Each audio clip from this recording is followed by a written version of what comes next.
주의 이름으로 다시 한번 축복합니다. 오늘은 예배의 은혜를 갈망하라는 주제로 예배 시리즈 네 번째로 같이 말씀을 나누기 원합니다. 오늘이 무슨 날이죠? 주일이기도 하고 3월 1일입니다. 3.1절이에요. 미국에 살고 계시니까 저도 그렇고 여러분도 3.1절에 대한 감사와 기쁨이 덜하죠. 오늘 아침에 뉴스를 보았더니 한국에서도 태극기를 거는 집이 거의 이제 없다고 그러더라고요. 그만큼 일상화된 날이 3.1절이 아닌가 싶습니다. 바라기는 한국의 조국교회와 이 지역의 많은 한인교회 가운데 주님의 특별한 은혜가 넘치기를, 이 시간 예배드리는 모든 한인교회 가운데 충만한 은혜가 있기를 주님의 이름으로 축원합니다.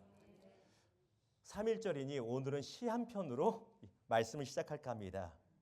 김환영이라고 하는 시인의 울꽃이라고 하는 짧은 시가 있습니다. 들어보셨는지 모르겠어요. 제가 낭낭한 목소리로 낭독해 보겠습니다. 할머니 어디 가요? 예배당 간다. 근데 왜 울면서 가요? 울려고 간다. 왜 예배당 가서 울어요? 울 때가 예배당밖에 없다. 되게 짧아요. 저는 이 시를 대하면서요, 우리 헌치빌교회가 이런 교회가 됐으면 좋겠다는 소망이 생겼어요. 답답한 심령, 억울한 심령, 눌린 심령, 소망이 끊어진 심령이 갈 곳 없어서 어디서 토로할 데 없는데 교회에 나와서 예배할 때 하나님이 풀어주시고 위로하시는 은혜가 넘치는 곳. 그래서 기쁨의 웃음뿐만 아니라 정말 기쁨의 눈물이 흘러넘치는 곳. 그런 교회가 되기를 주님의 이름으로 축원합니다. 그런데 그런 교회는요, 그냥 되는 게 아니에요. 예전에 한국에서 부목사로 섬길 때 탈북민들을 섬긴 적이 있어요. 한 달에 한 번 정도 탈북민들 예배드리는 데 모여서 식사도 맛있게 나누고 말씀도 전하고 했는데요. 그분들의 간증을 들으면요, 그렇게 도전이 됩니다. 왜요? 그분들의 예배는요, 그냥 예배가 아니에요. 북한 땅에서 숨어서 예배드리면서 정말 말 그대로 생명을 건 예배이기 때문에 도전이 되고 감동이 될 수밖에 없는 거예요. 죄송한 표현이지만 우리가 어쩌다가 오늘 예배 드렸어라고 말하는 퉁치는 예배가 아닙니다. 예배 끝나고 나면서 오늘 예배 어땠어? 좋았어? 나빴어? 말하는 그 수준의 예배가 아니라는 거예요. 정말로 말 그대로 생명을 걸어야 되고 전력을 다해야 되는 예배가 그들의 예배이기 때문에 우리 가운데 임하는 예배의 은혜와 차원이 다를 수밖에 없다는 것이죠. 우리가 병원에 가면 얼만큼 아픈지 1부터 10까지 말하라고 말하잖아요. 그렇죠? 그러면 보통 5, 이게 말하잖아요. 그러면 여러분이 오늘 이 아침에 예배 나올 때 예배의 은혜를 갈망하는 마음이 1부터 10까지 어느 정도로 나오셨는가? 대답하시면 제가 민망하니까 답은 하지 마시고요. 여러분 스스로 생각해 보세요. 오늘도 주일에서 주 앞에 나왔는데 나는 예배의 은혜를 어느 정도 갈망하고 나왔는가? 1부터 10까지. 우리가 한번 돌아봐야 된다는 것입니다. 오래전에는 한국의 많은 교회들의 앞에 붙어있는 교회 문구가 뭐였어요? 1000명 성도를 이루자, 배가 성장하자, 대부분 그거였어요. 양적인 성장, 기억나시죠? 한국 교회 앞에 크게 배너가 붙어 있었잖아요. 근데 언젠가부터는요, 그런 게 없어요. 어느 교회를 가든 큰 교회든 작은 교회든 무조건 보면요, 예배가 우선이래요. 홈페이지 다 돌아보십시오. 아마 제가 알기로는 이 헌치빌 메디슨 지역만 해도요, 교회 홈페이지 있는 교회를 다 뒤져보면 첫 번째가 예배라고 적어놨을 거예요. 그럼 예배가 중요한 거 알아요. 그런데 진짜 그렇게 예배에 목숨을 거는 교회들인가? 우리 교회도 그런가? 그건 돌아봐야 된다는 것입니다. 시편 84편 2절 같이 있습니다. 시작. 내 영혼이 여호와의 궁전을 사모하여 쇠약함이요 내 마음과 육체가 살아계시는 하나님께 부르짖나이다. 시편의 저자의 환경이 어떤 환경인지 모릅니다만 분명한 것은 예배를 드리고 싶은데 예배를 드릴 수 없는 환경이에요. 아마 대부분의 학자들이 추측하기를 나라가 망해서 바벨론에 끌려간 상태에서 예배를 드리는데 예배를 못 드려요. 그 마음이 무너지는 거예요. 예배 시간을 지키고 싶은데 못하니까. 예배의 은혜를 갈망하는데 너무 목이 마른 거예요. 우리의 마음은 어떠합니까? 사랑하는 여러분, 저와 여러분 안에 예배의 은혜를 갈망하는 이 심령이 회복되기를 주님의 이름으로 축원합니다. 자, 오늘 말씀 배경인 사도행전 16장은 사도 바울의 제2차 선교 여행을 배경으로 삼고 있습니다. 지도 한번 볼까요? 지도 보이시죠? 자, 사도 바울은요, 원래 2차 전도여행은 신라와 함께 가면서 저쪽에 보면 트로아라고 된 곳이 있어요. 그쪽이 원래 거기서 출발하는데 그 오른쪽으로 가면 지금의 터키 북쪽입니다. 트리키라고 이름 바뀌었지요. 노스 트리키 쪽으로 전도, 소아시아 지역으로 가고자 했어요. 근데 하나님이요, 그 길을 막으시죠. 그래서 바다 건너서 빨간색 언더라인이 된 빌립보로 가는 곳으로 하나님이 가게 하십니다. 그곳에 마케도니아, 지금의 북그리스 지역으로 하나님이 가서 유럽 선교가 이제 처음 시작하게 됩니다. 이 빌립보라고 하는 도시는요, 당시 어떤 도시였냐면 위치적으로는 마케도니아, 지금의 북그리스 지역에 있지만 대부분의 인구들이요, 로마에서 군인 생활을 하다가 전역한 분들이 많이 살았어요. 어쩌면 우리 헌치빌 메디슨과 비슷할 수도 있어요. 그러다 보니까 나는 로마 시민이라는 프라이드가 굉장히 강한 곳이었습니다. 비록 땅은 그리스 땅이지만 우리 지역은 로마의 땅이고 나는 로마 시민이야. 이것도 굉장히 프라이드가 강했고요. 자연스럽게 로마의 우상들이 스프라이드 됐던 것이 굉장히 넓게 퍼졌던 것이 바로 이 지역입니다. 바울과 실라는 하나님의 인도하심 받아서 빌립보에 가서 열심히 복음을 전합니다. 그러다가 어느 날 길거리에서 귀신이 들려서 점을 기가 막히게 치는 여종 한 명을 만나요. 예수 이름으로 귀신을 내쫓고 고쳐줍니다. 너무 잘했잖아요. 근데 좋은 일이 발생하지 않아요. 그 여종이 점치는 걸 통해서 돈을 벌던 주인들이 너무 화가 나서 바울과 실라를 붙잡아다가 관아에 넘겨버립니다. 그리고 묻지도 따지도 않고 매를 엄청 두드려 패고요, 감옥에 가둬버립니다. 기껏 하나님이 보내서 왔는데 전도사에게 다 막히고 끝난 것 같아요. 근데 중요한 것은요, 이 상황에서 바울과 실라가 어떤 결정을 하냐면 이런 상황에서도 예배 드리기를 결정했다라는 것이에요. 그리고 예배를 통해서 묶인 것을 풀어내는 하나님의 능력을 경험했다는 것입니다. 사랑하는 여러분, 우리 안에 예배의 은혜를 향한 이 갈망, 예배의 은혜를 향한 갈망이 회복되기를 주님의 이름으로 다시 한번 부탁드립니다. 그래서 이를 위해서 두 가지를 같이 나누기를 원합니다. 먼저 어떤 상황에서라도 예배하기를 결단하라는 것입니다. 23절 같이 있습니다. 시작. 많이 친 후에 감옥에 갇혔어요. 많이 맞았습니다. 많이 친후라는 것이 어떤 의미냐면 유대인의 율법에 의하면 40대 이상을 치면 안 됩니다. 채찍질이든 몽둥이질이든. 왜냐하면 사람이 죽을 수 있기 때문에. 그래서 성경에 보면 40에 한 대 가만 매라고 나오는 표현이 그래요. 39대까지만 쳐라. 아무리 중대인이라도. 왜? 죽으면 안 되니까. 근데 이 사람들은 바울과 실라를 가둬놓고 때린 사람들은 유대인이 아니에요? 아니죠. 원의 의미를 보면 반복해서 후드로 팬 거예요. 언제까지? 내 분이 풀릴 때까지. 얘네가 죽든 안 죽든 상관 안 해요. 왜? 어차피 유대인이 아니니까. 죽을 때까지 때린 겁니다. 말 그대로 초죽음 상태, 반죽음 상태까지 때린 다음에 감옥에 집어넣어 버린 것이죠. 24절 제가 읽습니다.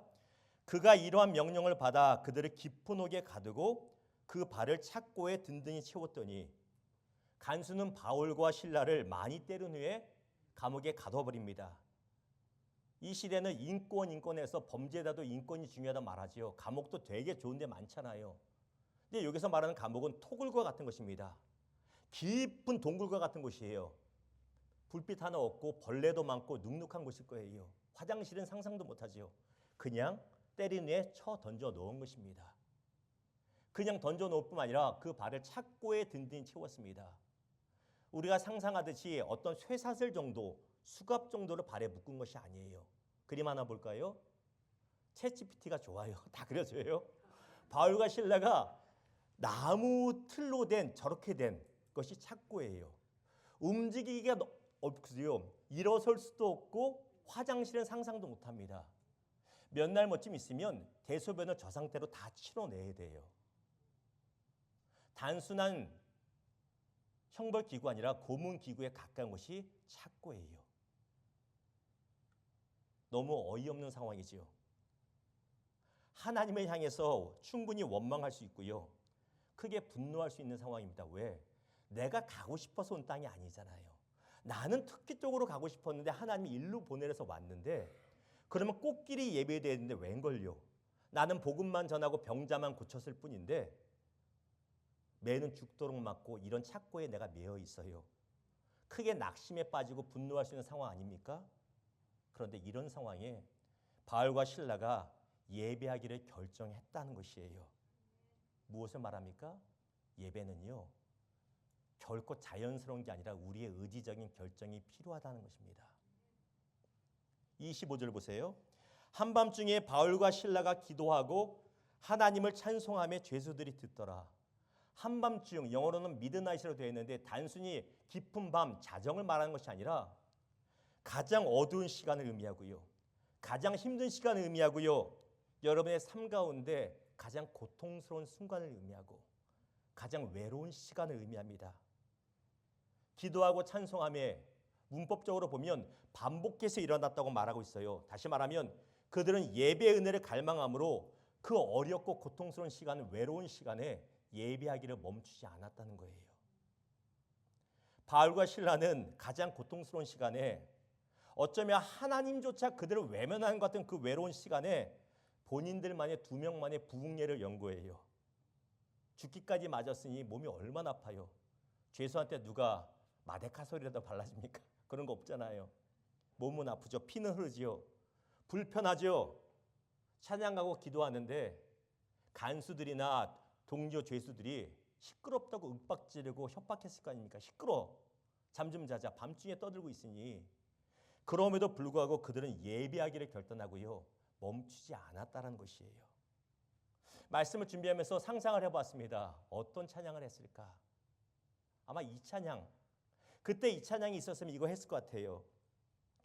이와 같은 때엔 난 노래하네 사랑을 노래하네 주님께. 이와 같은 때 어떤 때 좋을 때가 아니잖아요. 정말로 인생의 가장 힘든 시기, 외로운 시기에 하나님조차 날 외면한 것 같은 시기에 결단하는 거예요. 나 예배한다. 그럼에도 불구하고 내 예배하기를 멈추지 않겠다. 예배합니다. 왜요? 예배 가운데 임하는 하나님의 은혜에 대한 갈망함이 있고요. 예배의 은혜가 얼마나 소중한지 그들은 알았기 때문이에요. 그러면 저뿐만 아니라 여러분 우리의 모습은 어떠한가? 솔직하게 질문 드려볼까요? 여러분 중에서 지금까지 신앙생활 하면서 이렇게 말해본 적 있는 분? 아, 오늘 기분 나빠서 교회 안 가. 아, 기분 나빠서 예배 안 드려. 제 눈을 바라보세요. 저는 그런 적 있어요. 적지 않게 있어요. 한국에서 개척 목회할 때 그런 분 많은 것 같아요. 아무도 없는데 아내하고 저하고 반주하고 한 명은 찬양인다고 예배 드리는데 둘이 싸우고 와. 아, 그럼 예배하기 너무 힘들어요. 누가 있으면 체면 때문에라도 예배를 할 텐데 둘만 앉았는데 싸우고 하는데 이게 예배가 되냐고요. 제가 그 말 많이 했던 것 같아요. 에이씨 기분 나빠 예배 안 드려. 예배가 내 감정으로 하는 게 아니잖아요. 기분 나빠서 예배 안 드린다고 했던 적은 없을지라도 그러면 여러분 중에 바쁘니까 이번 주는 예배 드리지 말자. 그래 본 적은 여러분 한두 번이 있을 거라 생각합니다. 정말 신기한 게 뭔지 아세요? 시간은 정해져 있어요. 그런데 정해진 시간 가운데 내가 아무리 바빠도요. 내가 놀 거 다 놀고 내가 먹을 거 다 먹는데요. 시간이 부족하면 예배 시간을 건드려 버려요. 그렇죠? 할 거 다 해. 유튜브 보고 할 거 다 하는데 시간이 부족하면 시간이 없어서 예배는 못 드리겠다는 게 우리의 모습이에요. 학생들도 마찬가지죠. 내가 놀 거 다 놀았는데 꼭 예배 시간 되면은 나 공부해야 된대. 시험이냐. 숙제해야 된대요. 예배에 대한 소중함과 갈망이 전혀 없는 거예요. 그런데 무슨 예배의 은혜를 우리가 깊이 누립니까? 이게 말이 안 되는 거예요. 다윗의 고백을 볼까요? 시편 42편 1절입니다. 같이 읽습니다. 시작. 하나님이여 사슴이 시냇물을 찾기에 갈급한 같이 내 영혼이 주를 찾기에 갈급하니이다. 아멘. 다윗은 10년이 넘는 세월 동안 광야에서 방황했습니다. 늘 추웠고요. 늘 배고팠고요. 늘 살해 위협에 시달렸어요. 그에게 필요한 것이 뭐냐고 물어보면 여러 가지가 나올 수 있죠. 그럼에도 불구하고요. 시편 전체를 보면 그가 넘버 원으로 원했던 소망은요. 그가 지은 시편 전체 공통적으로 나온 것은 예배입니다. 그는 물질을 바란 적도 없고 왕권을 바란 적도 없고요. 자신을 따라다니는 사울왕이 죽기를 복수로 바란 적이 없어요.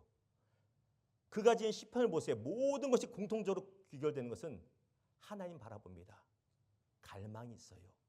예배에 대한 갈망이 그의 삶을 지배했던 것을 보게 됩니다. 목마른 사슴이 물이 없어서 죽어갔대. 그 갈망이 다윗에게 있었다는 것이에요. 사랑하는 여러분, 목마른 사슴이 물을 갈망하듯이 우리 안에도 예배의 은혜를 갈망함이 그 심령이 회복되기를 주님의 이름으로 축원합니다. 두 번째 나누기 원하는 것은요, 그렇게 함으로써 묶인 것을 풀어내는 예배의 은혜를 체험하고 누리라는 것입니다. 26절 제가 읽겠습니다. 이에 갑자기 큰 지진이 나서 옥토가 움직이고 문이 곧다 열리며 모든 사람의 매인 것이 다 벗어진지라. 바울과 실라가 깊은 고난의 시기에 예배하기를 결정하고 계속 예배 드리니까 놀라운 하나님의 은혜가 나타납니다. 갑자기 큰 지진이 일어나서요. 보세요. 닫혀있던 문이 다 열리고요. 매여있던 것들이 다 벗어집니다. 시간 걸리지 않아요. 곧이란 단어, 영어에는 immediately라고 나오죠. 우리 가운데 왜 이렇게 매여있고 풀리지 않을까라는 문제가 있는데요. 우리가 그럼에도 불구하고 예배하기에 결정한 예배할 때요. 하나님이 예배하는 자의 삶 가운데 곧바로 풀어주는 역사, 매인 것이 열린 역사가 나타난다는 것입니다. 아무리 목사지만 근심이 많을 때가 있잖아요. 답답할 때가 있어요. 답이 보이지 않을 때가 있어요. 오늘 말씀을 준비하는데 지난 수요일인가요? 목요일이에요. 마음이 답답해서 어떡할까 하는데 다른 것 때문에 답답한 게 아니라 나는 왜 이렇게 무능력할까? 그 생각이 드는 거야. 왜 이렇게 뭐 능력이 없을까? 뭐가 부족할까? 이 생각이 드니까 답답합니다. 말씀이 준비가 막혀요. 근데 그때 떠오른 것이 오늘 본문의 말씀처럼 바울과 실라는 어떤 상황에도 예배했지 그게 떠올라요. 그래, 그럼 예배하지 않고 성경 찬송을 들고요. 밖으로 나왔어요. 이사온 아파트 단지를 돌면서 혼자 예배하기로 결정하고 찬양을 했어요. 좋으신 하나님, 좋으신 하나님, 참 좋으신 나의 하나님. 이 찬양을 계속 하는데요. 상황은 바뀐 게 아닌데 놀라운 거는요. 제 마음이 평안으로 채워져요. 여러분이 2명이고 3명이든 그게 상관이 중요하지 않아요. 여러분의 삶 가운데 매인 것에 있어서 답답하고 굳게 닫힌 문이 열렸어요. 안 해서 답답하면요. 그때 예배를 결단하고 예배를 드려보세요. 그때 하나님께서 예배 가운데 막힌 것과 매인 것을 푸는 역사가 나타날 줄로 믿으시기를 주님의 이름으로 축원합니다. 저는 그것을 많이 체험했던 것 같아요. 일을 할 때입니다. 하루는 엘파소로 출장을 갔어요. 출장 가는 비행기 타는데 가정의 여러 가지 일로 인해서 제가 너무 답답했어요. 그래서 그때도 인상이 굳어진 상태로 가서 엘파소에 내린 다음에 첫 번째 업체인 뷰티 서플라이신 한 분, 전혀 모르는 분이에요. 그냥 방문을 한 거예요. 차를 몰고 갔습니다. 들어갔는데 그 엘파소에 뷰티 서플라이 하시는 한 사장님이 사모님이죠. 나중에 보니까 권사님이시던데 그분이 제 얼굴 보고 대뜸 얘기하세요. 무슨 일 있어요? 선생님, 얼굴이 이렇게 어두워요. 제가 솔직하게 얘기했죠. 제가 목사인데 교회 다니십니까? 본인은 권사님이세요. 부끄럽게도 제가 목사인데 이런저런 근심이 많습니다. 그래서 일을 와서도 얼굴이 굳어졌습니다. 죄송합니다. 했더니 이렇게 얘기하세요. 목사님, 평신도로서 목회자한테 얘기하긴 뭐하지만 잘 들어보세요 하면서 본인의 삶을 얘기해요. 거기서 간증을 얘기하는데 미국인 남편분을 만나서 미국에 왔어요. 영어 아무것도 못해요. 답답하죠. 남편만 믿고 왔는데 웬걸요. 군인이셨던 이 남편분이요. PTSD가 와서 일을 도무지 할 수가 없는 거예요. 자녀까지도 동일하게 병이 왔어요. 집에 돈을 벌 수 있는 유일하게 한 명이에요. 문제는 언어가 안 되잖아요. 그래서 어떻게 하셨어요? 물어보니까 목사님, 제가 그래서요. 더 예배하기로 결단했어요. 그렇게 은혜가 되더라고요. 너무 힘들고 너무 눈물 났는데 그때마다 더 예배드리고요. 더 기도하고요. 더 봉사하고요. 더 그렇게 주 앞에 가까이 갔어요. 그랬더니 지금 보세요. 목사님 답답하죠? 어찌할 바 모르겠죠? 이렇게 좋은 가게 저한테 주시고요. 제 남편과 아내도 지금 많이 회복되었잖아요.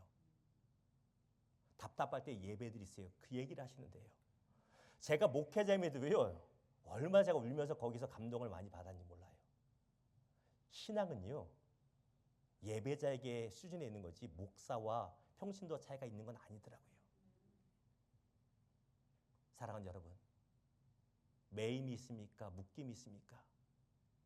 무엇을 해야 될지 모르십니까? 그러면 예배 자리에 먼저 나오시기를 주님의 이름으로 축원합니다. 창세기 35장 1절 봅니다. 같이 읽습니다. 시작. 하나님이 일어나 베델로 올라가서 거기 거주하며 내가 내 형 에서의 낯을 피하여 도망하던 때에 내가 나타났던 하나님께 거기서 제단을 쌓으라 하신지라. 우리가 이 말씀 2주 전에 나눴지만 20년 만에 가나안 땅으로 돌아온 야곱이요. 하나님과의 약속대로 베델로 가지 않고요. 자기 눈에 좋았던 세겜에서 머무는데 그 시간이 무려 10년이에요. 10년 머물면서 그의 가정이 묶이고 매이기 시작합니다. 가정 가운데 살해 위협이 나타나고요. 가정 가운데 안 좋은 일들이 계속 반복해서 나타납니다. 어찌할 바 몰라요. 근데 그때 하나님이 그에게 말씀하신 게 너 이제 베델로 올라가라고 10년 만에 말씀하세요. 베델은 예배의 장소고요. 하나님은 야곱에게 너의 가정 가운데 삶 가운데 잃어버린 예배가 회복될 것을 말씀하십니다. 35장 2절 제가 읽겠습니다. 야곱이 이에 자기 집안 사람과 자기와 함께한 모든 자에게 이르되 너희 중에 있는 이방 신상들을 버리고 자신을 정결하게 하고 너희들의 의복을 바꾸어 입으라. 놀라운 걸 보았어요. 야곱이 누굽니까? 믿음의 조상 아브라함의 손자고 이삭의 아들이에요. 그도 믿음의 사람이에요. 야곱도. 그런데 예배하던 사람인데 10년 동안 세겜에 살면서 예배를 잃어버렸더니 그 집안에 뭐가 들어왔냐면 하나님이 사라진 자리에 이방 우상들이 다 들어와 있어요. 여러분 이거 캐치 못하셨죠? 예배가 우리 10년간 가정에서 떠나면요 반드시 그 자리는 우상이 들어옵니다. 우리 심령은요 결코 비어있지 못해요. 내가 예수를 사랑했던 마음이 있었는데 그 마음이 식으면요 다른 게 들어와서 내 사랑을 독차지합니다. 내가 예배를 갈망했던 그 마음이 사라지면요 다른 것이 내 마음의 갈망의 자리를 차지하게 된다는 거예요.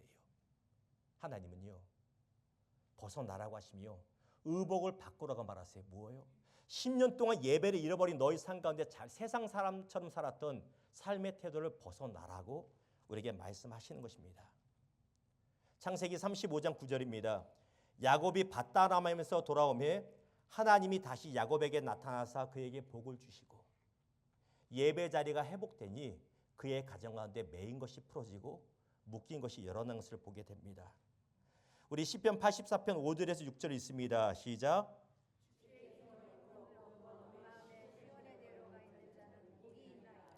그들이 눈물 골짜기로 지나갈 때 그곳에 많은 샘이 있을 것이며 이른 비가 복을 채워 주나이다. 아멘. 눈물 골짜기는 히브리어로 바카라고 합니다. 바카 골짜기 지나갈 때 삶 가운데 눈물이 흐르는 고난의 시기가 있잖아요. 모래도 열리지 않고 묶여 있고 막혀 있는 게 있어요. 그때 어떡하라고요? 예배 자리로 나올 때 그 마음에 시온의 대로가 있는 사람, 예배의 은혜를 갈망하고 예배 자리를 삼은 자에게 하나님이 말라있던 샘물이 터지게 하시고 이른 비를 통하여 우리의 목마름을 해결해 주신다는 것입니다. 야고보서 4장 8절이 말하죠. 하나님을 가까이 하라 그리하면 너희를 가까이 하시리라. 믿으십니까? 여러분 우리 인생에 여러 가지 문제가 있는데요. 궁극적으로 하나로 결론지면 우리 인생의 문제는 거리의 문제예요. 어떤 거리? 하나님과 나의 영적인 거리의 문제에 달려 있어요. 나와 하나님과의 거리가 멀어질수록 삶이 막히기 시작할 겁니다. 묶일 거예요. 하나님과 나의 거리가 가까울수록 하나님의 은혜로 풀어진 역사가 나타날 거예요. 성경이 분명히 그걸 말합니다. 사랑하는 여러분, 예배를 통해 하나님을 가까이 하십시오. 예배를 갈망하고 그 은혜를 통하여 우리의 삶 가운데 묶이고 매인 것이 풀어진 역사를 체험하는 우리 헌치빌 교회 되기를 주님의 이름으로 축원합니다. 말씀을 맺겠습니다. 몇 주 전이에요. 한 2주 됐나요? 2주 전에 제 마음이 혼자서 굉장히 많이 슬펐어요. 달라스를 떠나서 슬픈 건 전혀 아니에요.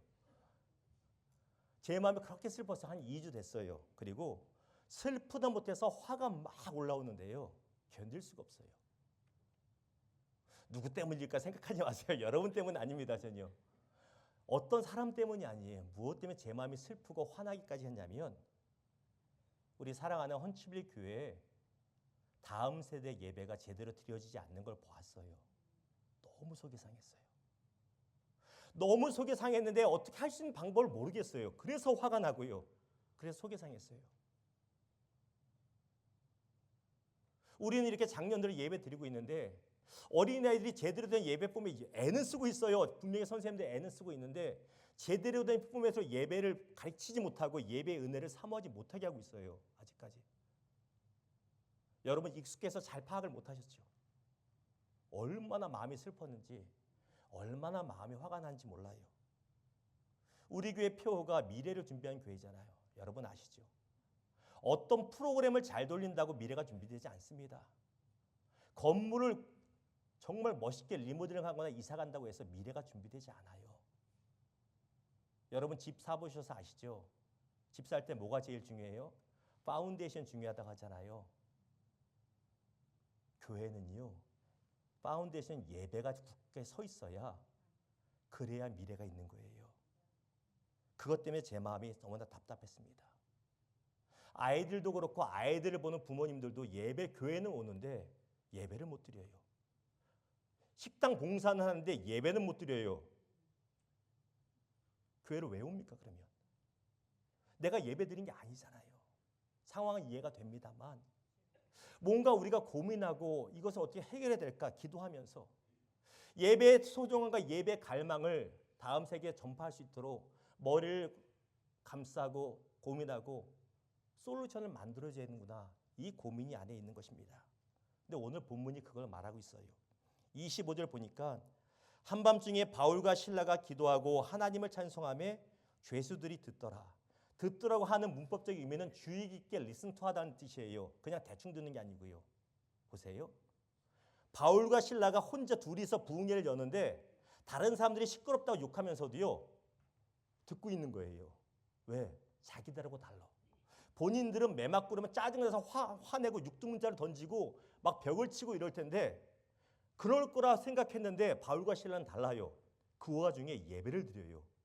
저 사람들은 뭐가 그렇게 좋길래 저렇게 사랑하고 기도하지? 그걸 보고 있었어요. 그리고 예배가 나타나는 하나님 놀라운 은혜를 체험합니다. 곁에 보면서.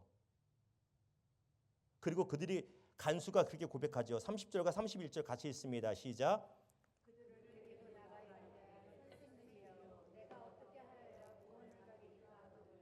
이르되 주 예수를 믿으라. 그리하면 너와 내 집이 구원을 받으리라 하고. 아멘. 간수와 죄인들은요, 죄수들은 바울과 실라의 예배에 향한 그 갈망을 보았고요. 갈망하는 자에게 부어진 하나님의 은혜의 능력을 체험했어요. 옆에서. 그리고 말하는 거예요.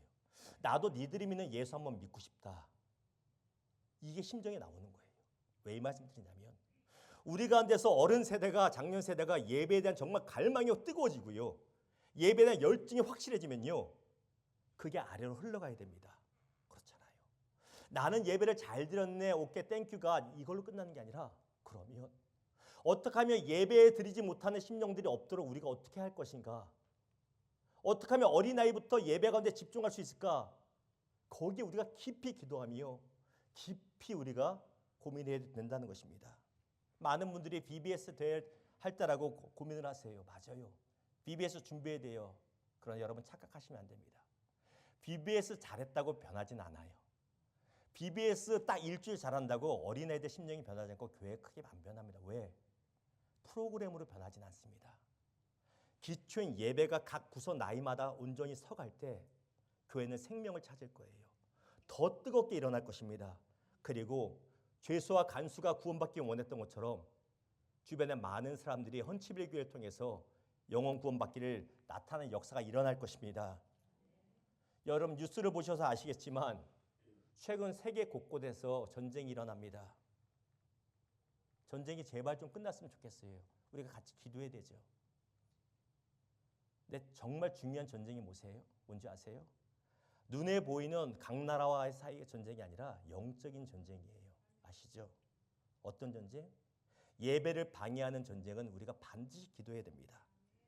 예배를 약한 영은요 지금 이 순간에도 예배하고자 하는 우리 마음을 흔들어 놓을 거예요. 딴 생각이 하고 예배에 집중하지 못하게 하고 예배에 집중하지 못해. 왜? 예배를 통한 은혜를 누리지 못하게 하기 위해서. 우리가 예배에 집중하는 교회가 되자 예배에 갈망하자고 말하고 선포하고 나가잖아요. 어쩌면 예배드릴 인원이 더 줄 수도 있어요. 왜? 영적인 전쟁이기 때문에. 그럼에도 불구하고 끊임없이 예배의 은혜를 갈망하며 예배 자리를 지키며 예배하기를 결단해야 됩니다. 믿으십니까? 사랑하는 여러분, 예배의 은혜는 예배를 갈망하는 자에게 더 부어주십니다. 이 은혜를 사모하고 충만하게 누리는 우리 각 성도, 우리 교회 되기를 주님의 이름으로 축원합니다. 기도하겠습니다. 주님 감사합니다. 오늘 말씀을 통해서 예배의 은혜가 얼마나 중요한지 같이 나누었습니다. 말로만 나누고 듣는 것이 아니라 정말 우리 심령 가운데 예배의 은혜를 갈망하는 심령이 회복되게 하여 주시고 갈망하는 심령마다 주께서 회복시켜 주시고 은혜 베풀어 주시옵소서. 예수님의 이름으로 축복하며 기도합니다. 아멘.